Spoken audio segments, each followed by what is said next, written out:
It's really refreshing to have somebody who has to say something and who knows how to say it and who, as you said, say a word that would be of use for people Inshallah. in this That, place. that time when Hazrat Mahdi comes, he will make me to speak Bosnian, Inshallah. and I'm going to come and speak Bosnian to you. Inshallah. That time, I don't have to speak this English. What is this English? Astaghfirullah. Yeah, Alhamdulillah. It is necessary. Why are we concentrating on Khilafat? Why are we concentrating on Khilafat? Who can say why we're concentrating on Khilafat? Who has answer to this? Why do you think we're concentrating on Khilafat? Huh? Zayd, you're from Macedonia. Okay. Why are we concentrating on Khilafat? What is so important about Khilafat? What is so important about Khalifa that 99% of the Muslims, they don't even know this word. They don't like to hear it. They say this is old-fashioned, long time ago idea. Now we have precedents. Why are we concentrating on Khilafah? Because this is Sunnah of Hazrat Rasul alayhi salam. Ah, And this is the way how we should function. ah. After Hazrat Rasul alayhi salam, who was left? His Khalifa. And after Khalifa, who was left? His Khalifa. And so on and so forth. Till the people who were trying to destroy that beautiful working system, Ah. started doing something else till the day. Yes. Inshallah. Because Holy Prophet ﷺ is saying, if 3 days there is no Khalifa, there is no Islam. That's why after Holy Prophet passed away, immediately the first thing is to choose a Khalifa. Because now Islam is not individual private religion. Huh? You say it is a beautiful whole system. It is deen. It is not incomplete like Judaism or Christianity. That is incomplete. Islam is ruling everything from families to communities, individuals to kings to empires to economic system, science, all kinds of knowledge. Islam is there to cover everything. And for 1400 years, close to it, we've always had a Khalifa. This time, it is never before happened in Islam that we don't have a Khalifa. Almost 100 years now. We just see 1300 years we have Khalifa. Where we reach, what did we gain? Everything, dunya and akhirah. 100 years we don't have a Khalifa. Where we are, what have we gained? We are under the feet of the enemies of Islam. We want everyone to be our friends, of course. When there is a Khalifa, the Khalifa gets along with everyone. If you don't attack Islam, we have nothing to say to you. During the time of the Ottomans, they have Jews and Christians inside the empire. They work together. They were inside the government too, working. Isn't it? The Ottomans, they were getting people, not only Turks, they were getting, especially the Bosnians, the Albanians, they were getting their grand viziers. So many of them they were. The kings of Egypt, they're coming. He was Albanian, wasn't he? So many different races. That is the meaning of empire. When you have an empire, there is a protection. But they brainwash us. They say empire means that you're going to go to a country, you're going to just take everything from them and you can leave them backwards. That is West. That is not East. Islam went to every country to spread Islam and it brought that civilization high. Where Islam touched, the civilization did not go high. Where? India? India was nothing before Islam came. And after Islam, you see how much civilization and knowledge came out. Same thing with Baghdad, same thing everywhere. This is the history that we all have in our hands, that we have to look once in a while. There's no Khalifa. there's no one representing the Prophet ﷺ. How there can be Islam when no one is representing Prophet? That's why you get individual Islam, like today. Everyone claiming something. Huh? In the old days, to be an imam, it is a respected position for life. Not part-time. Cannot be. Not too long ago when I was growing up too. Until I came to America and I see imam praying, wearing jubbah, wearing turban. And after that he's going out and he's wearing motorcycle jacket. Anyway, I said, this is imam. Oh, it's different. I'm not going to judge, but I'm saying I don't like this. This is not what Islam is supposed to be. So, the Khalifa has only disappeared, veiled, less than 100 years ago. It is not 1,000 years ago. It's very recent. And when we had the Khalifa, where Islam was reaching all the way to the heart of Europe, it was forming such a protection for the Muslims, no one can enter. But Muslims from so many different places, we were tricked into saying, look, why you have to follow that one? Why you have to follow one leader? You have a head, right? Why don't you follow yourself? Nationalism. It came into Islam. And Holy Prophet ﷺ came to stop nationalism. He came, he says, we are not tribalism. We are not tribes anymore. Different families. We come here all together. We are all together. We are brothers, isn't it? He came in his association. He had Arabs and he had Ajam. He had slaves and he had masters. He says, the Arab is not superior to the non-Arab. The non-Arab is not superior to the Arab except for what? Taqwa. Taqwa. How are you going to have taqwa if you are rejecting Holy Prophet ﷺ? You cannot have taqwa at that time. Then you have Islam according to your own head. Everyone is making up their own rules. You see, especially in America, you see different kinds of Islams that you never hear in your, especially with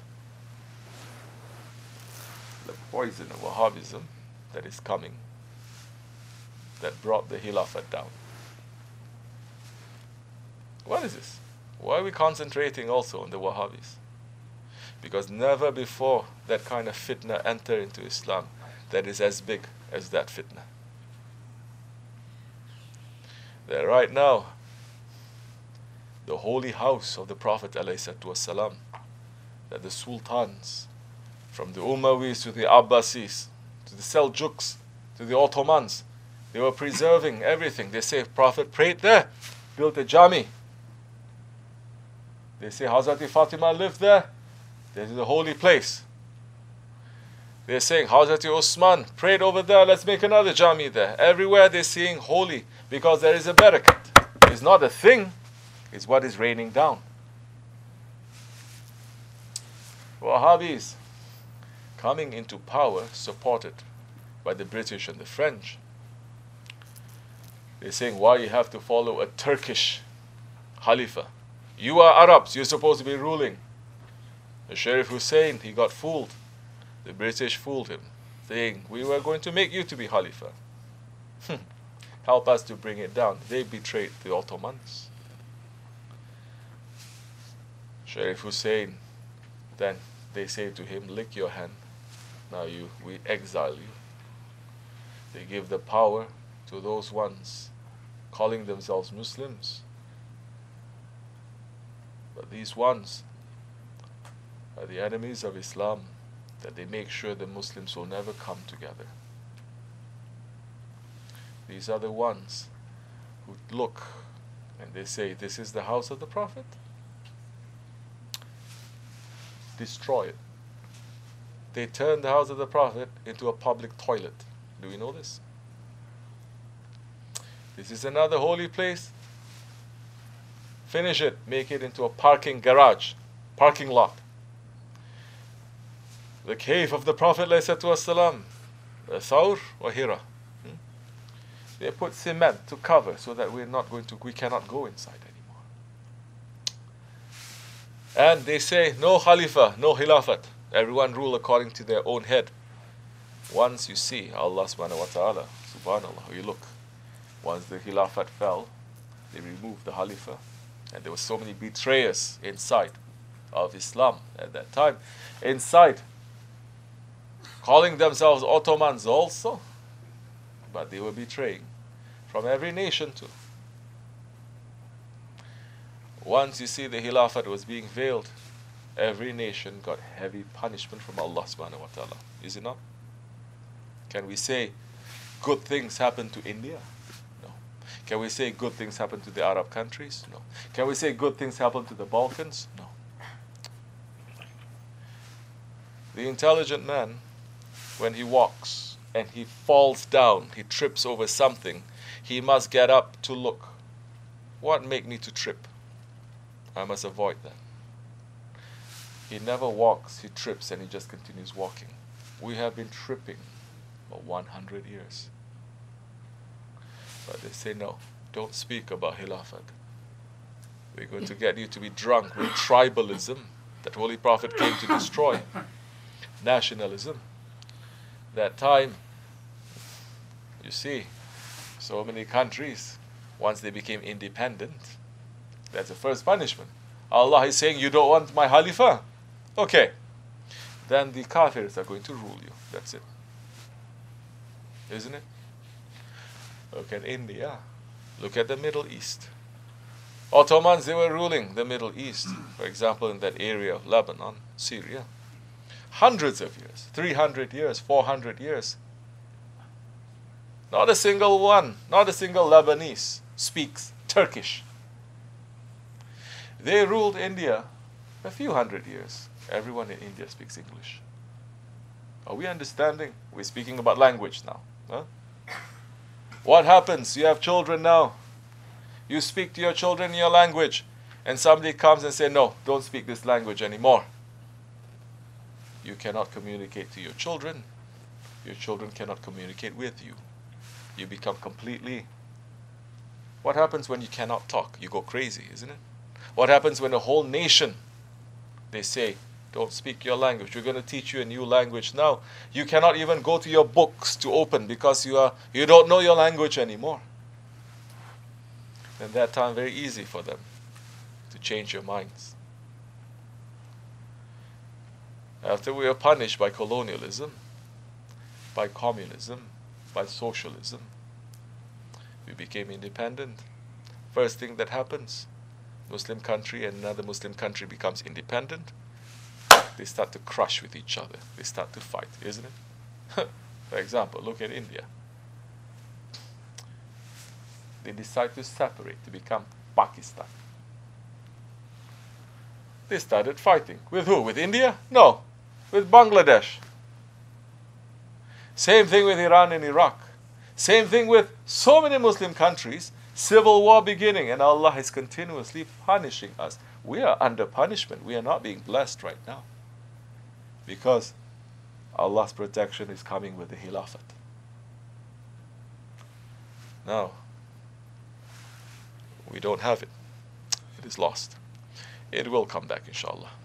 We are preparing ourselves for that. How? We're not going around selecting. There are so many other Khilafat movements also. No.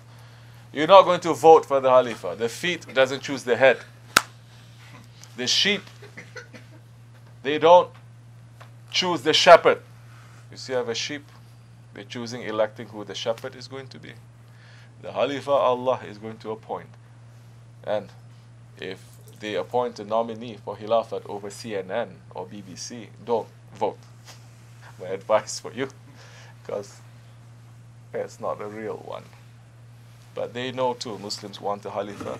They may provide one for us, but they are the ones controlling it from behind. We have to be very intelligent. This, what's going to happen, it is a spiritual thing that's going to happen. There will be so many unusual events. The events of the last days. It is not as we think, as we see. white is going to be black, and black is going to be white. We are living in this age. This is the age of Jababirah. Holy Prophet ﷺ is saying, after me, there will be Khulafai Rashidin. After the Khulafai Rashidin, there will be Maliks. After the Maliks will come Sultans. After the Sultans, there will come 100 years of tyrants. Jababirah, the tyrants. After that, there will come a time of the Khilafat as it was during my time. Now we're living in the age. This is the age of tyranny, where you see tyrants. It's easy for us. We mustn't forget. We are living here, yes, it is easy. But we should remind ourselves and remind our children. It wasn't so easy just a few years ago, what happened in our own countries. And right now, it is not easy for millions of Muslims living everywhere else in this world. We're sitting nice and comfortable everywhere. From Chechnya to Palestine, to Kashmir, to Burma, to Syria, everything is boiling. China, forget about it. So where is this feeling of Ummat if we don't remember Khilafat? So, inshallah Rahman, we're asking Allah to bring the Khalifa soon. Our preparation is just this. It's just zikr, it is nothing. We are not proposing people to go out to speak hatred about, no. Like I said, this is a country, this is also blessed that we are living here. It's protecting some Muslims' rights. But Shaitan is not happy with that too. It has to put certain things there to make the Americans to change their perception of Islam.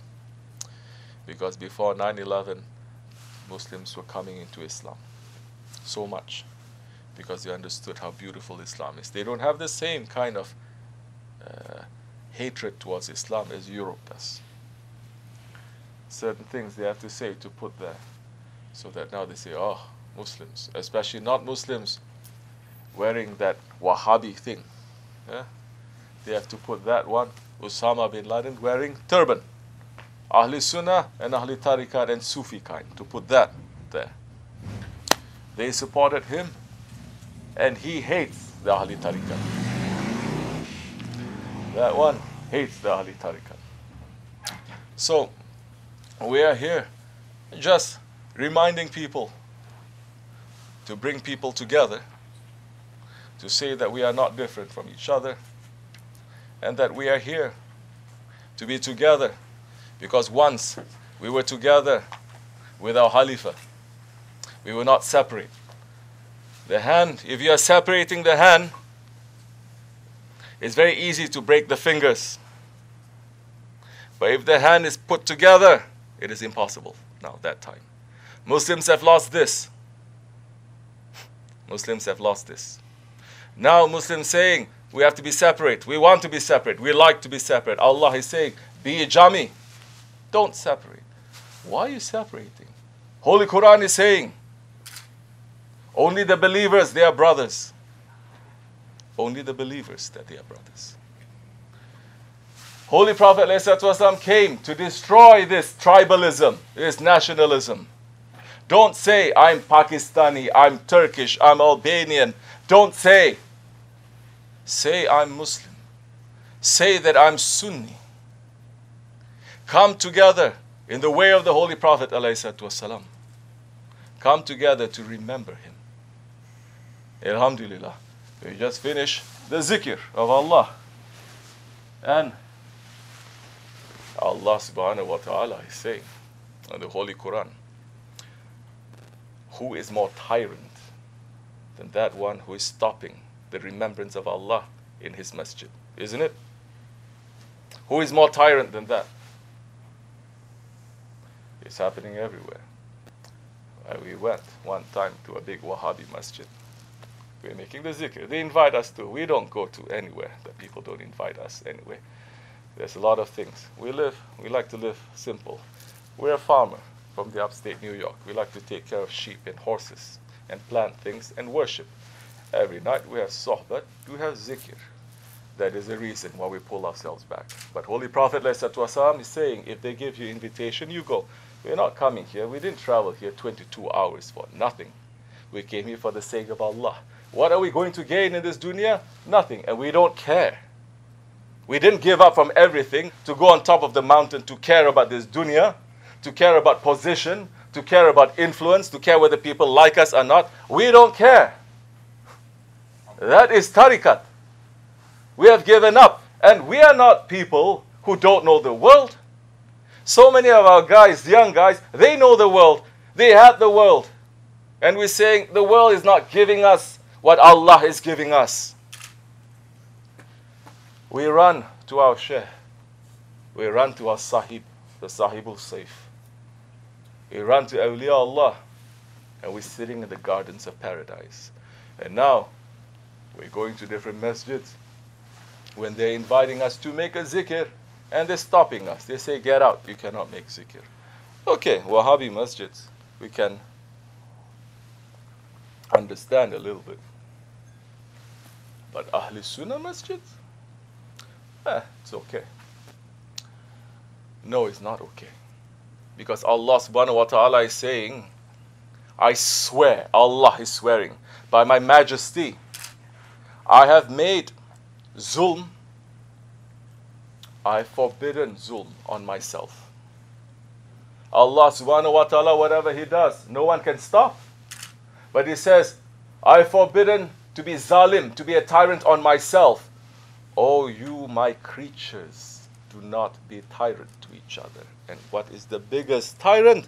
The one who says, stop, don't remember Allah.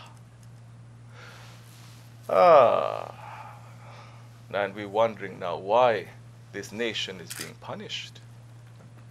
Yeah. Inshallah Rahman. Time has entered for Maghrib. We should be praying, inshallah. And we may continue later.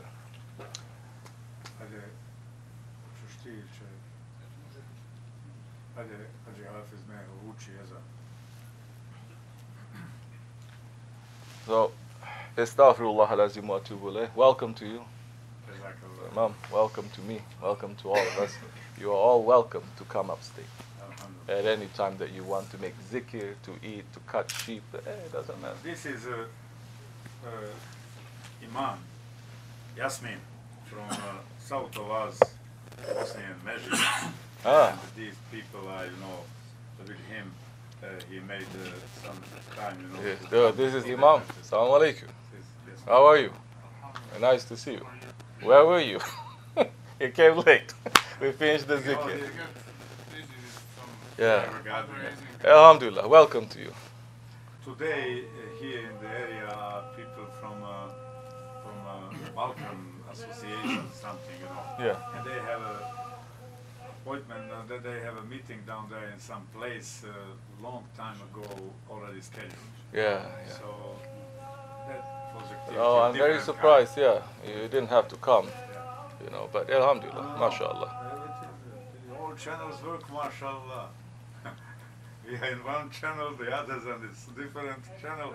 Mashallah, everything goes like a rivers toward one goal. Mashallah. Our goal is Allah's pleasure. Our goal is the Holy Prophet ﷺ to be pleased with us. If our goal is anything other than that, it's going to fail. One day we may stand up, next day we can get weaker and weaker and weaker. Either you're going to meet people who's going to give you nur, or you're going to meet people who's going to take nur away from you, and they're going to give you nar. So, the circles of zikr is where the circle of light comes. Alayhi salatu wassalam. Inshallah Rahman. May Allah forgive me. Assalamu alaikum. Bismillah ar-Rahman ar-Rahim.